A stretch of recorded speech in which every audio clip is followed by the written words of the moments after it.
Auzubillahiminash-shaytanir-rajim. Bismillahir-rahmanir-rahim. Dear students, I hope you are all well about your health and iman. I am Professor Dr. Mirza Muhammad Akmaluddin, your computer teacher. Dear students, साबर से इन्फोबाइट के platform से हम लोग database management system को discuss कर रहे हैं। डाटाबेस मैनेजमेंट सिस्टम यानी कि एक ऐसा सिस्टम जिसके अंदर डाटाबेस को हम लोग मैनेज यानी डाटे को मैनेज करते हैं, जिसके अंदर डाटा इंसर्ट करना हो, अपडेट करना हो या डिलीट करना हो। इलेक्ट्रॉनिकल डिवाइसेस के थ्रू हम लोग एक सॉफ्टवेयर के थ्रू जो है वो डाटे को बाकायदा जनरेट भी करते हैं, उससे प्रोसेस भी करते हैं, इंसर्ट भी करते हैं और सारी चीजें उसके अंदर वैसे ही करते हैं जिस तरह पुराने हमारे फाइल प्रोसेसिंग सिस्टम के अंदर हम डाटा स्टोर करते थे। चाहे वो किसी अदारे के अंदर किसी एम्प्लॉय का रिकॉर्ड हो या किसी जो है एजुकेशनल इंस्टीट्यूट के अंदर किसी स्टूडेंट का रिकॉर्ड हो, तो वो फाइल्स के अंदर स्टोर होता था, वो फिजिकल फाइल्स पेपर या फिर फोल्डर्स होते थे। ठीक है, आजकल यही चीज बेटा इलेक्ट्रॉनिकली होती है। जब आप कॉलेज में एडमिशन लेने के लिए गए थे तब आपसे आपका रिकॉर्ड मांगा गया, आपकी डेट ऑफ बर्थ जिसमें बर्थ सर्टिफिकेट या आइडेंटिटी कार्ड आपका, उसके बाद आपसे जो है वो जो उन्होंने आपका फादर की आइडेंटिटी, आपका नेम, आपका लास्ट टाइम का जो रिजल्ट कार्ड था या रिजल्ट जो था वो आपसे लिया गया, तब उस डाटे की बुनियाद पे आपको एडमिट किया गया। वो डाटा जहां पे उन्होंने इंटर किया था एक्चुअली उनकी डाटाबेस थी, हम उसी को बनाना और उसको इस्तेमाल करना सीख रहे हैं।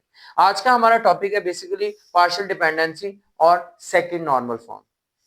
हमने लास्ट वीडियो के अंदर नॉर्मलाइजेशन पढ़ी।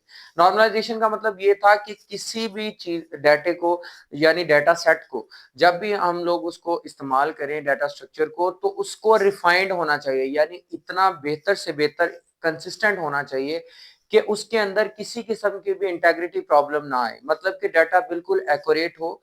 उसको अगर नया डाटा उसके अंदर एंटर करें तो कोई मसला ना आए, पुराना डाटा डिलीट करें तो कोई मसला ना आए, अगर उसके अंदर किसी तरह की अपडेशन यानी उसको मॉडिफिकेशन की जरूरत हो तब भी उसके अंदर कोई मसला ना आए, तो वो हमारा परफेक्टली जो है वो एक डाटाबेस होगी। तो उसको करने के लिए हमने normalization method first, second and third normal form पढ़ी थी। हमने last time first normal form पढ़ी थी जिसके अंदर ये था कि जो भी उसके अंदर डुप्लीकेट डाटा हो हम उसको जो है वो यानी कि अगर डबल डाटा आ रहा हो या फिर डबल डाटा सेट्स हो, हम उनको एटॉमिक वैल्यू के तौर पे सिंगल सेल के अंदर जो है वो हम लोग हर डाटा को डिवाइड करते हैं, यानी रिपीटिंग ग्रुप उसके अंदर ना हो।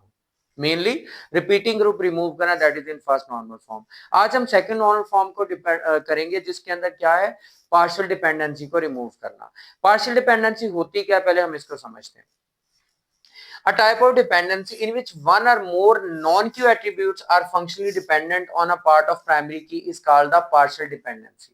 Partial आरजी भी कह सकते हैं हम लोग। ठीक है, ऐसी डिपेंडेंसी जिसके अंदर कहता है कि एक या एक से ज्यादा जो नॉन की एट्रीब्यूट जिसके ऊपर की ना लगी हो are functionally dependent on a part of primary key, किसी फंक्शनली तौर पे प्राइमरी की के ऊपर डिपेंडेंट हो किसी ना किसी तरह से, that is called the partial dependency. Again कि एक या एक से ज्यादा हमारे नॉन की एट्रीब्यूट्स, गौर से बेटा इसको, नॉन की जिनके ऊपर की ने लगी हो एट्रीब्यूट्स फंक्शनली डिपेंडेंट किन के ऊपर हो, प्राइमरी की के ऊपर हो, यानी सम पार्ट ऑफ प्राइमरी की, that is called the functional dependency.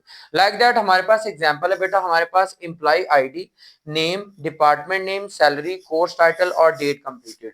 ये हमारे पास एक्चुअल में एक टेबल यानी रिलेशन है जिसके अंदर देखा जाए मैंने दो ऐड किया है, इसका मतलब इसके ऊपर भी की लगी हुई है, इसके ऊपर भी की लगी हुई है। ठीक है, दोनों के ऊपर कीज लगी हुई हैं। अब देखा जाए तो एम्प्लॉय आईडी पे डिपेंड कर रहा है नेम, डिपार्टमेंट नेम और सैलरी, ये नॉन की एट्रीब्यूट्स हैं और ये की एट्रीब्यूट है। यहाँ पे ये की एट्रीब्यूट और डेट कंप्लीटेड ये इस पे डिपेंडेंट है। अब अगर देखा जाए तो इसके अंदर कैटेगोरिकली बहुत सारी प्रॉब्लम्स आ सकती है। क्या आ सकती हैं? अगर हम इंसर्ट करना चाह रहे हैं, इंसर्शन अनोमली कैसे क्रिएट हो सकती है, लाइक दैट हम लोग जो है वो एक और नया जो है वो ऐड करना चाह रहे हैं, लाइक कोर्स टाइटल जो है इसके अंदर, ये जैसे कि हमारे पास 100 एम्प्लॉय आईडी, अहमद उसका नाम है, मार्केटिंग उसका डिपार्टमेंट है, सैलरी उसकी 25, हम इसके अंदर जो है वो ये इसी तरह हमारे पास 140 नजीर अकाउंटिंग 20,000 इसकी सैलरी, एमएस एक्सेल, और ये 10/1/2025 इसकी डेट कंप्लीटेड है। सेम इसी तरह जो है वो 110 पे जो है उमर है, उसका आईटी जो है वो डिपार्टमेंट है, 23,000 उसकी सैलरी है, कोर्स टाइटल उसका ओरेकल है और डेट कंप्लीटेड 14/3/2025 है। अच्छा, अब यहाँ पे एक पार्ट ये आ जाता है, यानी कि employ ID dependent, that's name, department name and salary, they are dependent on employ ID. यानी फर्स्ट सेक्टर ये वाला आ गया, दूसरा सेक्टर ये आ गया। अच्छा, अगर हम एक इंसर्ट करना चाह रहे हैं, इसके अंदर एक नया प्रोग्राम ऐड करना चाह रहे हैं, तो प्रोग्राम ऐड करने के साथ साथ हमें यहाँ पे एम्प्लॉय आईडी भी इंटर करना पड़ेगा, क्योंकि फंक्शनली डिपेंडेंट है एक दूसरे के ऊपर। ठीक है, सेम इसी तरह बेटा, अगर हम लोग एम्प्लॉय आईडी और course title that are dependent on the date completed, अगर हम इसके अंदर से कुछ चीज डिलीट करेंगे, लाइक दैट हम लोग जो है वो नजीर का डाटा या 140 पे जो डाटा है उसको डिलीट करना चाह रहे हैं, 140 वाला डाटा एज ए होल सारे का सारा डिलीट हो जाएगा। आगे नेक्स्ट ये नहीं कि कोर्स टाइटल रहे, कोर्स टाइटल और कोर्स टाइटल से एमएस एक्सेल वाले सारे के सारे डिलीट हो जाएंगे। ठीक है, मतलब डिलीशन के टाइम पे डबल एंट्रीज की वजह से वो डिलीट हो जाएंगे। सेम इसी तरह बेटा, अगर हम लोग अपडेट करना चाहेंगे, अगर एक चीज इसके अंदर नहीं ऐड करेंगे तो उसके लिए हर चीज नहीं ऐड करनी पड़ेगी। उसके लिए हमें नेम भी लिखना पड़ेगा, डिपार्टमेंट नेम भी, सैलरी भी, title, date completed and so on, हर चीज ऐड करना पड़ेगी। तो उसका सबसे बेस्ट सोल्यूशन क्या है कि हम उसके अंदर जो भी नॉन क्यू एट्रीब्यूट्स है ना, उनको फंक्शनली डिपेंडेंट कर दें, किसके ऊपर, प्राइमरी की के ऊपर। यानी उसको कंपोजिट की बजाय जो है वो हम लोग या तो कंपोजिट की बना दें या फिर उसको जो है वो फॉर्मल वे से एक प्राइमरी की ही उसको डील करें। ठीक है बेटा, सो सेकंड नॉर्मल फॉर्म क्या है? A relation is in the second normal form. Relation second normal form में होगा if it is in first normal form. पहली बात तो ये है कि फर्स्ट नॉर्मल फॉर्म, जिस तरह ये देखें 100 एक एक रिकॉर्ड ही है, कोई रिपीटिंग ग्रुप नहीं है, 140 पे भी एक एक रिकॉर्ड है, ये भी तो पहली नॉर्मल फॉर्म के अंदर मौजूद है। अगर नहीं है तो पहले इसको पहली नॉर्मल फॉर्म के अंदर लेके आओ। And every non key attribute is fully dependent on the primary की। जितने भी नॉन की हुए हैं, अब इस पे भी नॉन की, ये इस पे डिपेंड कर रहा है, ये सारे, अब क्या ले, ये हमारे पास क्या है, ये वाला दैट इज द प्राइमरी की। अब इस पे डिपेंड कर रहा है नेम, डिपार्टमेंट नेम और सैलरी, और फिर उसके बाद एम्प्लॉय आईडी पे कोर्स टाइटल भी डिपेंड कर रहा है और डेट कंप्लीटेड डिपेंड कर रहा है। इसका मतलब ये प्राइमरी की है और इसके ऊपर सारे के सारे नॉन की एट्रीब्यूट्स क्या कर रहे हैं, डिपेंड कर रहे हैं। So that is all non key attributes must depend on all parts of the primary key, यानी प्राइमरी की के ऊपर mostly dependent होने चाहिए, तब जाके हम इसको कहेंगे that is in the second normal form। Again इस चीज को बेटा रिवाइज करते हैं। पहली बात, that is in first normal form होना चाहिए। उसके बाद जितने भी हमारे नॉन की एट्रीब्यूट्स हैं वो फुली डिपेंडेंट हो प्राइमरी की के ऊपर, कि जितने भी नॉन की एट्रीब्यूट्स हैं वो हर तरह से डिपेंड करें उस की के ऊपर, आगे जो हमारा फर्स्ट की एट्रीब्यूट है। इसके अंदर जो हमारे पास कंडीशन है सेकंड नॉर्मल फॉर्म की, वो क्या हो सकती है? पहली बात ये, द प्राइमरी की consist of only one attribute. जैसे मैंने बताया कि एम्प्लॉय आईडी, ये हमारा प्राइमरी की बन गया, तो एक पे डिपेंड होना चाहिए लाजमी तौर पे कि एक प्राइमरी की होनी चाहिए। और दूसरा उसके बाद no non key attribute exist in the relation, non key कोई नहीं होना चाहिए। ठीक है, सारे के सारे फंक्शनली डिपेंडेंट हो की एट्रीब्यूट के ऊपर। तीसरी चीज, every non key attribute is functionally dependent on the full set of primary की एट्रीब्यूट। पूरे सेट ऑफ एट्रीब्यूट जो प्राइमरी की के एट्रीब्यूट्स हैं उस पर डिपेंड होने चाहिए जितने भी नॉन की एट्रीब्यूट्स। ठीक है, इसको जरा हम लोग समझने के लिए यही करते हैं कि हमने जो है इसी को दो हिस्सों में डिवाइड किया। जैसे ये हमारे पास एम्प्लॉय आईडी है, नेम है और डिपार्टमेंट नेम और सैलरी। मैं अब इसी को जो है बेटा इस्तेमाल कर रहा हूं, मैं इतने को जो है वो अलग से कर लेता हूं। मैंने ये रेड किया, जगह नहीं है इस वजह से, आप कह लें कि ये वाला हमारा एक अलग टेबल बन गया।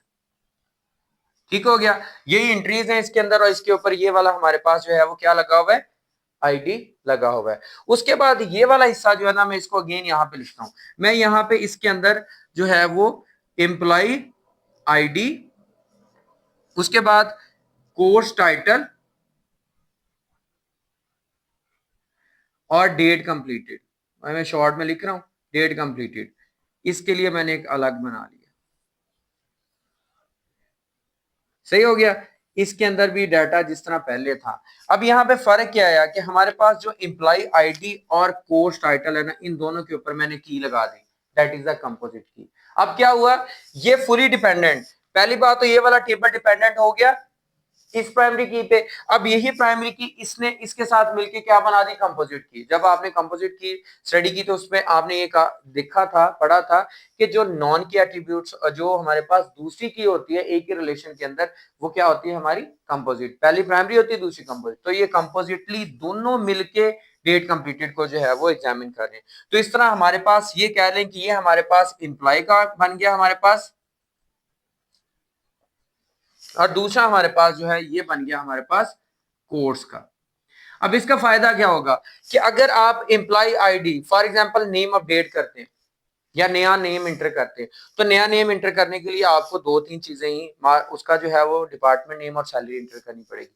बाकी एम्प्लॉय आईडी ऑटोमेटिकली इसके साथ, कोर्स टाइटल ऑटोमेटिकली उसके साथ, और डेट कंप्लीटेड जो है वहां पे आप लिख दोगे, कोई मसला नहीं इसमें। इसी तरह डिलीट करना चाहोगे तो यहाँ से जो चीज डिलीट करोगे उधर से जो है वो ऑटोमेटिकली डिलीट हो जाएगी, वो उसके अंदर कोई मसला क्रिएट नहीं करेगी। इसी तरह अगर आप जो है वो इसके अंदर जो है कुछ चीज चेंज करते हैं तो ऑटोमेटिकली वो दूसरे में भी चेंज हो जाएगी। क्यों? क्योंकि आप जानते हो बेटा कि जब रिलेशन में होता है प्राइमरी की टू प्राइमरी की, तो फिर क्या होता है, वो कीज ही होती हैं जो एक दूसरे के साथ डिपेंडेंट और इंडिपेंडेंटली काम करती हैं, और वो मिल के किसी भी दूसरे को जो है वो चेंज नहीं होने देती। मतलब कि एक चीज अगर हम एक जगह पे अपडेट कर रहे हैं, लाइक दैट मास्टर फाइल है, उसके अंदर हम चीज अपडेट कर रहे हैं तो दूसरे के अंदर ऑटोमेटिकली हो जाती है। इसी तरह जो है वो हमारे पास पेरेंट चाइल्ड रिलेशनशिप के अंदर होता है। ठीक है बेटा, तो ये हमारी है सेकंड नॉर्मल फॉर्म। इंशाल्लाह नेक्स्ट वीडियो के अंदर थर्ड नॉर्मल फॉर्म को डिस्कस करेंगे।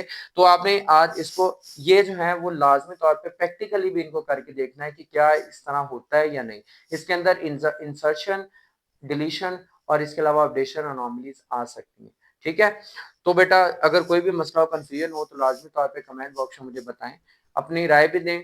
अगर पसंद आए वीडियो तो इसको लाजमी तौर पे लाइक करें, कोई क्वेश्चन हो तो लाजमी तौर पे कमेंट बॉक्स में पूछें, और अगर अभी तक चैनल को सब्सक्राइब नहीं किया तो लाजमी तौर पे चैनल को सब्सक्राइब कर लें और बेल आइकन पे क्लिक कर लें ताकि आने वाली वीडियोस आप तक पहुंचते रहें, और अपने दोस्तों के साथ भी इस चैनल को लाजमी तौर पे शेयर करें, क्योंकि बेटा इल्म फैलाना एक बहुत बड़ी इबादत है, नेकी है। अल्लाह ताला आप जितना भी इल्म फैलाते हो, अल्लाह ताला सिले में आपके इल्म में भी उतना ज्यादा इजाफा फरमाना है। जैसे मैं आप लोगों तक ये इल्म फैला रहा हूँ, आप भी इस रोशनी को आगे फैलाएं ताकि इसका सवाब भी और इसका फायदा भी दूसरों को भी मिले। उम्मीद करता हूँ आप इस पे अमल करेंगे। दुआ में याद रखिएगा, अपना बहुत ज्यादा ख्याल रखिएगा। इंशाल्लाह मिलते हैं नेक्स्ट वीडियो के अंदर। जज़ाकल्लाह।